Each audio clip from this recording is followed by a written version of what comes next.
कितनी माताएं कल अपने अपने बच्चों को लेकर आई थी, ढेर लगा हुआ था। देखकर हमें इतनी खुशी हुई कि मेरे भोले बाबा ने इनकी गोदी में कम से कम लाल तो दे दिया। यही मेरे बाबा से विनती है।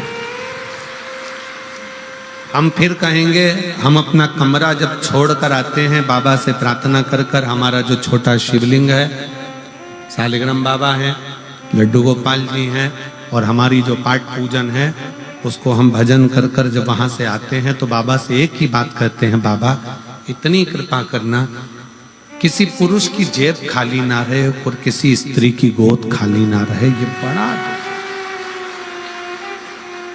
जिस माँ की गोद, जिस स्त्री की गोद खाली रहती है ना, उसे बहुत सुनना पड़ता है। दो दो लड़कियां हैं, लड़का नहीं है, छोरा नहीं है, 8 साल हो गए, एक बच्चा नहीं है। ऐसे ऐसे शब्द ताने दिए जाते हैं, ये तो बांझ हो गई, ये तो ऐसा हो गया, ये तो वैसा हो गया। 18 साल हो गए, 20 साल हो गए, 15 साल हो गए। बड़ा जेब में पैसा नहीं रहता तो लोग गिनते नहीं है, इनके पास तो क्या है, चल जाओ उधर, उधर बैठो, चलो, धन नहीं, धन नहीं, जेब में माल। बहुत सुनना पड़ता। और हमारा कुबेरेश्वर बाबा से, तारकेश्वर बाबा से यही निवेदन है कि बाबा जो तेरे दरवाजे पर आए सबकी गोद भर देना और सबकी जेब भर देना, कोई खाली ना जाए यहां से, कोई खाली ना। संत क्या करता है? संत अपने पास से निकालकर तुम्हें नोट की गड्डी कभी नहीं देगा। संत अपने पास से निकालकर नोट की गड्डी कभी नहीं देगा, बल्कि तुम्हारी गड्डी को संत और ले लेगा। पर अपने पास की गड्डी नोट की निकालकर संत नहीं देगा।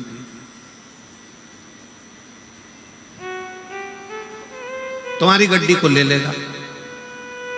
क्यों लेगा? कि तुम दोगे तो वो कहीं भूखे को भोजन कराने में, प्यासे को पानी पिलाने में, कोई आया उसके पास में तो उसको कुछ मुख मीठा कराने में, तुम्हारे धन का सदुपयोग कराकर तेरे घर में भी मिठाइयां बढ़ती रहे, इस भाव से वो तुम्हारे धन का प्रयोग कर लेता। असली संत तुमको नोट की गड्डी भी नहीं देगा, असली संत तुमको आशीर्वाद भी नहीं देगा। कभी भी असली संत ये नहीं बोलेगा कि मैं तुझे आशीर्वाद देता हूं, तेरे साथ ये हो जाए, मैं तुझे वचन देता हूं तेरे साथ, ना। असली संत तो केवल अपने भजन में लगा रहता है और देखता रहता है, ये बहुत चतुर है, सेवा कर रहा है, काम कर रहा है, ये इधर झाड़ू लगा रहा है, पोछा लगा रहा है, ये बिस्कुट बांट रहा है, ये टॉफी बांट रहा है, ये पानी पिला रहा है। असली संत केवल देखता रहता है, देखता रहता है। और उसके भजन की जब दृष्टि एक साधारण से व्यक्ति पर पड़ती है तो उसको देने की जरूरत नहीं पड़ती, उसका कल्याण असली संत स्वयं कर देता। वो वचन भी नहीं देगा, वो कहेगा भी नहीं कि तुम्हारे साथ ऐसा हो जाए।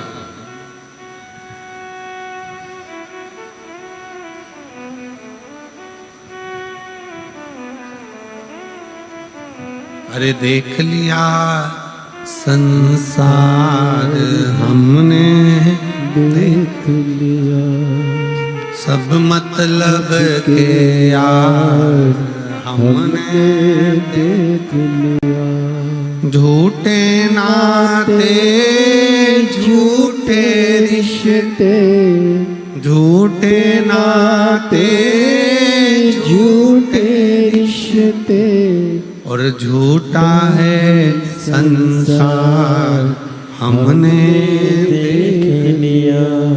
सब मतलब के यार हमने देख लिया, देख लिया संसार हमने देख लिया। असली संत ना आपको वचन देता है, आशीर्वाद देता है, ना कुछ कहता है।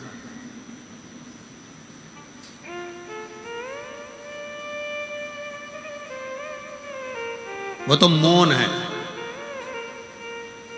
पक्षी का पंख उड़ता है, ऊपर ले जाता है। असली संत जब मिलता है, अपनी कृपा की दृष्टि ऐसी करता चले जाता है कि वो आगे बढ़ता चले जाए।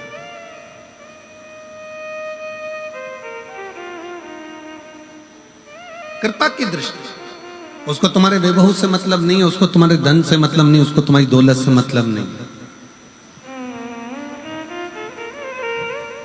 उसको तुम्हारी संपदा से मतलब नहीं।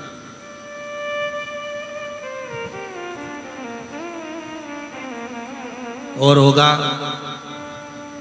संत कभी तुम्हारे पास में आकर ये भी नहीं कहेगा कि साहब मुझे इस चीज की जरूरत है और तुम पहुंचाओ, नहीं कहेगा।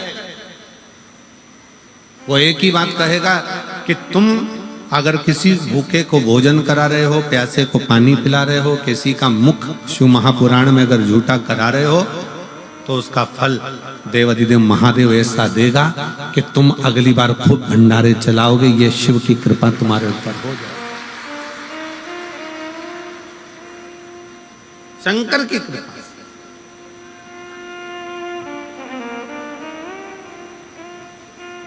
एक मां बैठी है जिसके बच्चे को ब्लड कैंसर हो गया,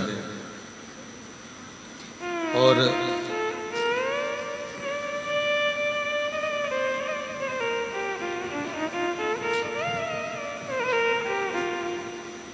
मैं सोनिया पति संजीव कुमार लाडवा, कुरुक्षेत्र मोबाइल नंबर ही है, कहीं बैठी हो तो हाथ हिला सकती हैं।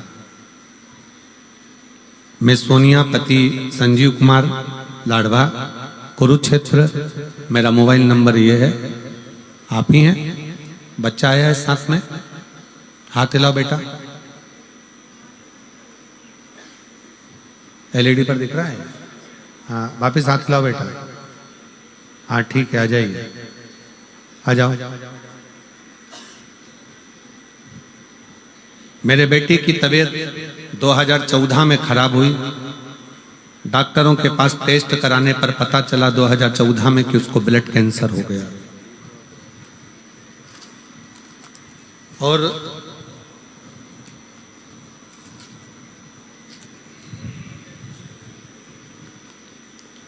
दो 2014 में मेरे बेटे की तबीयत खराब हुई। डॉक्टरों के पास गए तो टेस्ट कराने पर पता चला कि उसको ब्लड कैंसर हो गया। बहुत इलाज कराया, लेकिन डॉक्टर बोले कि बच्चे का जीवन पूरी जिंदगी ऐसा ही रहना, कब है कब नहीं कोई भरोसा नहीं। 2014 से लेकर 2020 तक संकट सा निकलता रहा। 21 में कथा सुनना प्रारंभ करी तो मन में लगा कि अब मेरा बेटा बच सकता है। 21 में कथा सुनकर मालूम पड़ा तो ऐसा लगता है कि अब मेरा बेटा बच सकता है। 2022 से हमने बेटे को बेलपत्र देना, शिवजी पे चढ़ा हुआ जल और बेलपत्र खिलाना प्रारंभ करा। हम लोग रुद्राक्ष महोत्सव में पहुंच गए। दुनिया के लोगों को लगता होगा कि रुद्राक्ष महोत्सव केवल एक उत्सव है। हम फिर निवेदन करेंगे 25 फरवरी से 3 मार्च तक जो सीहोर के आसपास के हैं या आने वाले भक्त हैं, एक बार रुद्राक्ष महोत्सव के उस पावन प्रांगण में बैठकर 1 दिन 2 दिन 5 दिन 7 दिन और कंकर शंकर पूजन जरूर करो। ये जीवन की सार्थक है। हम रुद्राक्ष महोत्सव में पहुंच गए, बाबा से विनय करा, निवेदन कर कर वहां से हम कंकर लेकर आ गए। शिवजी को जल चढ़ाना बेटे ने प्रारंभ करा, रुद्राक्ष का जल देना प्रारंभ करा। जो डॉक्टर कहते थे ये इसका कोई भरोसा नहीं, आज उसकी दवाइयां चलते चलते डॉक्टर दवाइयों के बल पर उसको रखते थे। अब हमने विचार करा कि करें क्या। तब हमने रेवाड़ी में पहुंच गए अपने बच्चों को लेकर और रेवाड़ी की कथा को बच्चे को पूरी श्रवण कराई। वहां की रज, वहां की मिट्टी बेटे के शरीर पर लगाई। लगाकर हम 1.5 महीने के बाद डॉक्टर से जांच कराने के लिए गए तो डॉक्टर ने कहा अब इसको दवाइयों की जरूरत नहीं है, इस बच्चे का पूरा कैंसर समाप्त हो चुका है। इस बच्चे का पूरा कैंसर समाप्त हो चुका है, इसको दवाइयों की जरूरत नहीं है, बस समय समय पर इसका टेस्ट कराते रहना। और हम बाबा को आज यहाँ धन्यवाद देने के लिए आए हैं। एक पत्र और देखिए। इस लड़की का पूरा शरीर देखिएगा आप एक बार एलईडी पर और आस्था चैनल पर इस बेटी का पहला शरीर पूरा देखिएगा इसका। और इस लड़की का पूरा शरीर और जो वो कोमा में पड़ी हुई है वो शरीर का फोटो देखिएगा। पत्र का स्मरण करेंगे। मेरा नाम चौहान जनक है, मेरा मोबाइल नंबर ये है। कहीं बैठी हैं जनक जी? जनक चौहान जनक कहीं बैठी हो तो हाथ हिलाइएगा। कहीं बैठी हो एलईडी पर दिखाओ। बच्ची आई है साथ में क्या? बच्ची आई है तो उसका फोटो दिखाओ। अच्छा उसके पीछे है, ठीक है, इसको लेकर आओ, ले आइए। मेरा नाम चौहान जनक है, मेरा मोबाइल नंबर ये है। मेरा गांव करमन, जिला सुरेंद्र नगर, गुजरात की रहने वाली हूँ। मैं सुरेंद्र नगर गुजरात से यहाँ पर आई हूँ। मेरे पति आर्मी में नौकरी करते हैं। हम लोग भटिंडा पंजाब में हैं। हम सरकारी क्वार्टर में रहते हैं क्योंकि मेरे पति आर्मी में हैं। और मेरी बेटी की उम्र 9 साल है, काव्या की, जिसको एक सीजर बीमारी हो गई, जिस बीमारी के चलते हुए उसका पूरा शरीर बेकार होता चलेगा। डॉक्टर जितनी दवाई देते थे उससे उसका शरीर और बेकार होता चले जाता था। कोमा में पहुंच गई, डॉक्टरों ने इसकी जवाबदारी खत्म कर दी। हम लोग घबरा गए।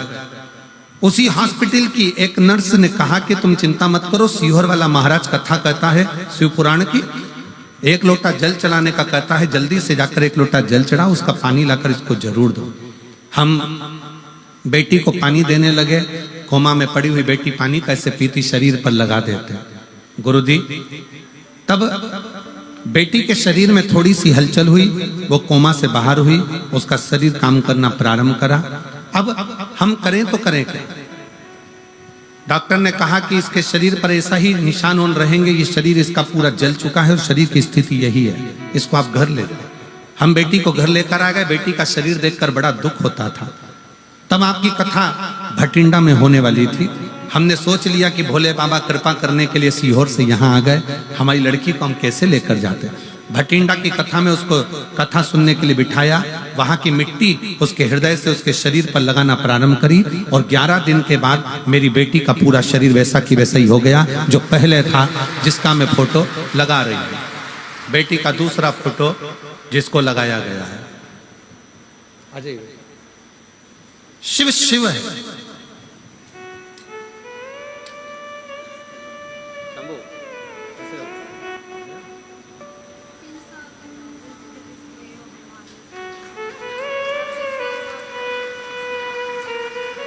दीदी कह रही हैं जब ये 3 साल का था तब इसको ब्लड कैंसर हो गया था और 10 साल से संघर्ष करते करते बाबा ने ऐसी कृपा करी कि आज बाबा की कृपा से पूरी रिपोर्टें नॉर्मल आई हैं और ठीक हुआ है।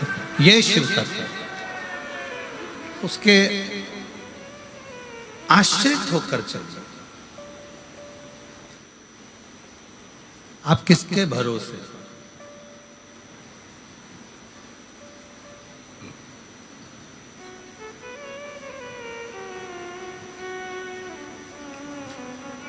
हम तो बाबा के भरोसे चलते हैं, हम तो बाबा के भरोसे चलते हैं। ये दुनिया वाले जलते हैं, ये दुनिया वाले जलते हैं, हम तो बाबा के भरोसे चलते हैं। शिव के भरोसे हो जाओ, उसके आश्रित हो जाओ। ना जाने कौन सा पुण्य सिरसा वालों ने करा होगा जो उनके ये तारा बाबा की कुटिया में दूसरी बार कथा सुनने का मौका मिल गया। ना जाने कौन सा। और सिरसा के आसपास के क्षेत्रवासियों से कहूंगा ये मौका छोड़ना मती। वो कुबेरेश्वर बाबा तारा बाबा की कुटिया में आकर कहीं ना कहीं शिव से शिव का मिलन हो रहा है। जैसे अभियाल श्री गोपाल जी कांडा जी ने कहा कि हो सीहोर का और सिरसा का कोई ना कोई ऐसा संबंध रहा होगा जो आज यहाँ दर्शन हो रहे हैं। मैं गोपाल जी कांडा जी को बहुत साधुवाद देता हूँ। आपके विचार ना जाने कहाँ से इतने सुंदर आपके भीतर आते हैं कि वास्तव ना जाने कौन सा ऐसा संबंध रहा।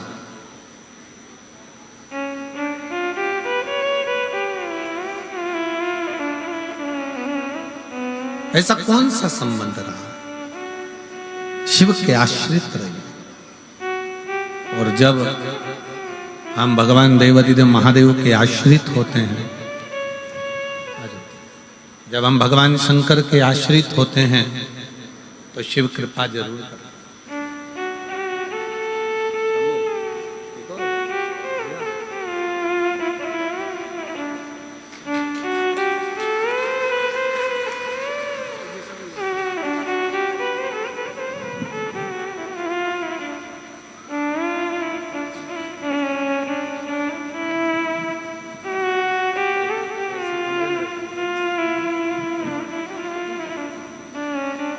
यही वो बेटी है। एक बार जोरदार ताली बजाओ और साधुता दोनों हाथ उठाकर एक बार बेटी हर हर महादेव। शिव तत्व इसी को कहते, शंकर इसी को कहते।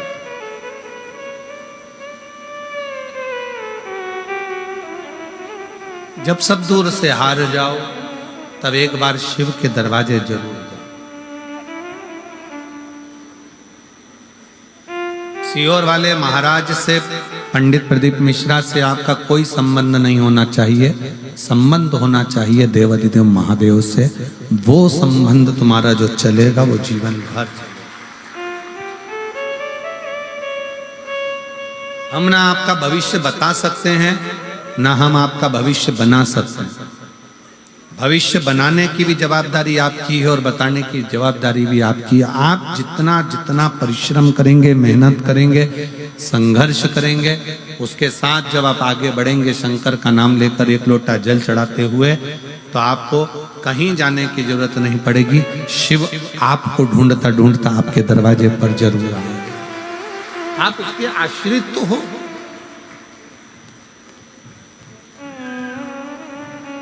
हम उसके आश्रित ही नहीं हो रहे।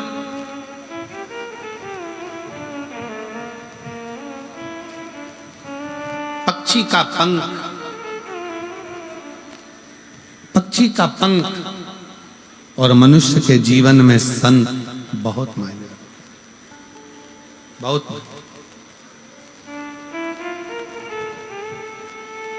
पक्षी के पंख ना हो तो वो पक्षी किसी कार्य का नहीं है। वो तकलीफ भोगता रहता, कष्ट भोगता रहता, भोगता।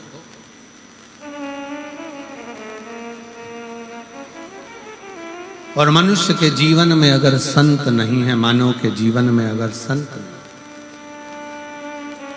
मानव अगर संत से विमुख है तो वो भी कष्ट भोगता है,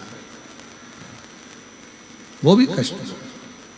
संत अगर मिला है आपके जीवन में, अगर कोई असली संत, और असली बहुत मुश्किल से मिलेंगे, बहुत मुश्किल, और पहचानने में भी देरी हो जाएगी आपको। आप असली को इतनी जल्दी पहचान भी नहीं पाओगे। हमारा मन कहता है तारा बाबा की कुटिया में तारा बाबा जी जब रहते होंगे तब यहाँ आने में भी लोग सोचते होंगे इतनी दूर कौन जाता होगा। जंगल में बाबा जी रहते हैं, अकेले बैठे भजन करते, कीर्तन करते, मंत्र जाप करते, स्मरण करते।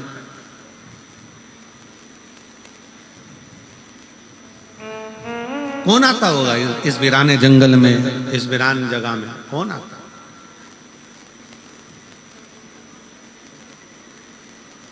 पर संत संत है, साधु साधु है, सन्यासी सन्यासी है, तपस्वी तपस्वी है, साधक साधक।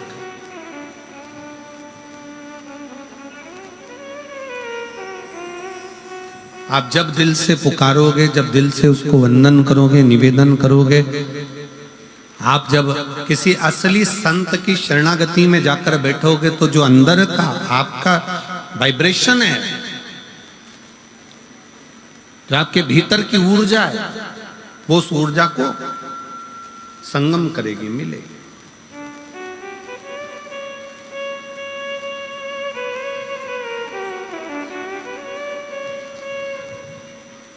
श्री शिवाय नमस्तुभ्यं,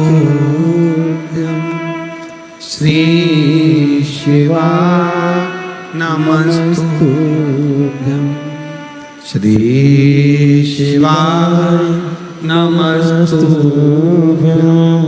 श्री शिवाय नमस्तुभ्यं, श्री शिवाय नमस्तुभ्यं, श्री शिवाय नमस्तुभ्यं।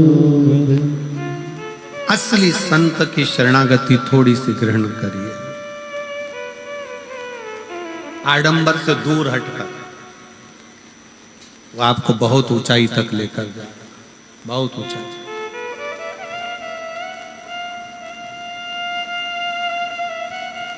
और इतना ऊंचा तक लेकर जाएगा, इतनी ऊंचाई तक लेकर जाएगा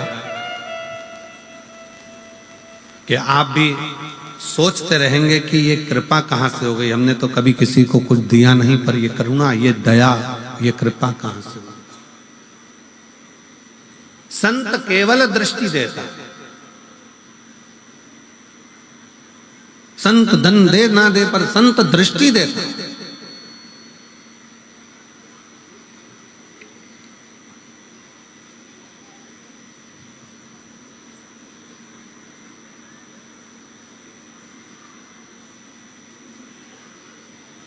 लोग हमसे कहते हैं गुरुजी आप हमारे घर आना। कई लोग निमंत्रण देते हैं आप हमारे घर पधारो, हम नहीं जाते।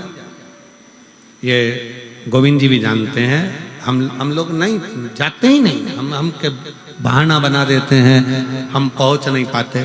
हम कहीं ना कुछ कह देते हैं, आएंगे, कल आएंगे, परसों आएंगे, नरसों आएंगे, दरसों आएंगे। 7 दिन निकाले, बाबा धाम चले, हम नहीं जाते। खूब प्रयास करे, गुरु जी आना ही पड़ेगा, आना ही है, चलना पड़ेगा, चलना पड़ेगा, हम नहीं। क्यों? हम उनसे कहते हैं हमको बुलाने की जगह एक बार तारकेश्वर महादेव से विनय करो, एक बार कुबेरेश्वर महादेव से विनय करो कि आप हमारे घर आना। वो आएगा तो कृपा, वो पहुंचे तुम्हारे दरवाजे पे।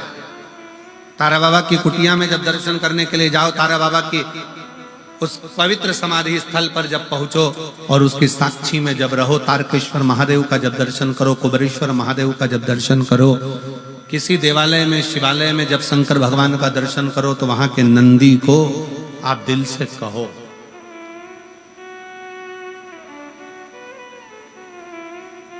कि तुम्हें शंकर को लेकर आना है, मेरा दुख मिटाना है, बहुत कष्ट में हूं मैं। और जैसे वो जीजी चिल्ला कर बोली थी ना, अरे आवाज बढ़ा दे रे, बस शंकर भगवान के नंदी से भी तुम्हें इसी तरह से कहना है। तो कद लेकर आएगा रे, कब लाएगा? वो एक लाइन ना, कहीं देर ना हो जाए, देर ना हो जाए, कहीं देर ना हो जाए, मेरा विश्वास ना टूट जाए, मेरा भरोसा ना छूट जाए। मेरा विश्वास है, मैंने 2 बार पशुपति व्रत करे, 2 बार मैंने सफेद आंकड़े की जड़ का प्रयोग करा, मैंने इतना प्रयोग करा। अब घर के लोग भी ताना देते हैं कि तेरे जीवन में कुछ नहीं हो सकता, तू कितना ही लोटा भर के जल चढ़ा ले।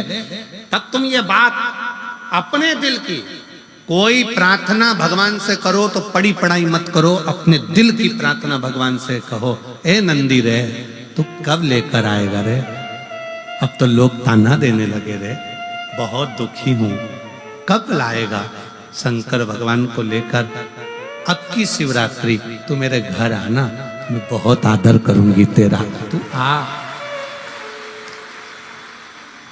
कहीं देर ना हो जाए, कहीं देर न हो जाए, आ जा रे मेरा दिल घबराए, भोले देर ना हो जाए, कहीं देर न हो जाए। हमारा विश्वास न टूट जाए। आपको मालूम है शबरी अम्बा के दरवाजे पर राम जी कब गए थे? कब गए? सबरी के घर में आए हुए बेर जब सूखने लगे, सबरी के दरवाजे पर आए हुए बेर जब सूखने लगे,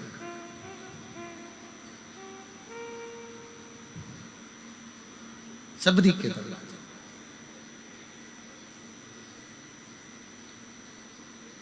इंतजार कर रही है। सबरी अम्बा ने एक बेर को उठाकर देखा तो वो सूख रहा था, उसमें सल पड़ रहे थे। सबरी अम्बा उस सल से अपने शरीर को मिला रही थी कि मेरे भी शरीर पर सल पड़ते जा रहे हैं। मैं राम जी की बाट जोते जोते इंतजार करते करते थक गई। राम कब आओ? मैं आपका इंतजार कर रही हूं और आप आए नहीं। बेर को देखकर शबरी अम्बा की आंख में आंसू भर गए। एक दिन हो सकता है कि ये बेर सूखने के बाद बेकार हो जाएंगे और मेरा भी जीवन ऐसे ही कट जाएगा और राम नहीं आएंगे। कभी तुम अपने जैसा, कई लोग भगवान के मंदिर में जाकर जो पाठ होते हैं, जो स्तुतियां होती हैं, वही स्तुति करते रहते हैं, पाठ पढ़ते रहेंगे, स्तुतियां करते रहेंगे। हम कभी नहीं बोलते कि तुम ये वाली स्तुति करो कि पाठ पढ़ो। तुम अपने मन की स्तुति करो,